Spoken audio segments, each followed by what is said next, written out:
আমরা শিক্ষার্থীদের কণ্ঠস্বর হয়ে প্রশাসনকে বাধ্য করব। এছাড়া আমাদের আবাসন, চিকিৎসা, আমাদের খাদ্য, আমাদের যেই পরিবহন, আমাদের যেই হলো ইন্টারনেট সমস্যা, নারী, বিশেষ চাহিদা সম্পন্ন শিক্ষার্থীদের নিয়ে যে সকল সমস্যা, সবকিছু নিয়ে কিন্তু আমরা একটা ইশতেহার দিয়েছি। শিক্ষার্থী যে হিসেবে যে সমস্যাগুলো ফেস করি, আইডেন্টিফাই করি, সেগুলোই করার চেষ্টা করব।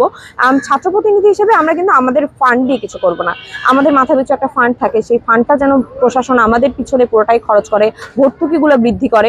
এগুলো নিয়ে আমরা শিক্ষার্থীদের কণ্ঠস্বর হয়ে প্রশাসনকে বাধ্য করব। এছাড়া আমাদের আবাসন, চিকিৎসা, আমাদের খাদ্য, আমাদের যেই পরিবহন, আমাদের যেই হলো ইন্টারনেট সমস্যা, নারী, বিশেষ চাহিদা সম্পন্ন শিক্ষার্থীদের নিয়ে যে সকল সমস্যা, সবকিছু নিয়ে কিন্তু আমরা একটা ইশতেহার দিয়েছি। এছাড়া আমাদের ক্যাম্পাসের মুক্ত সাংস্কৃতিক চর্চা, ধর্মীয় সহাবস্থান, সামাজিক সহাবস্থান, সকল কিছুর একটা ব্যালেন্স বজায় রেখে আমরা ইশতেহার দেওয়ার চেষ্টা করেছি এবং শিক্ষার্থীরা অনেক ইতিবাচক আমাদের ইশতেহারের প্রতি, এবং আমরা আশা রাখছি তারা দিন শেষে এগুলো বিবেচনা করবেন।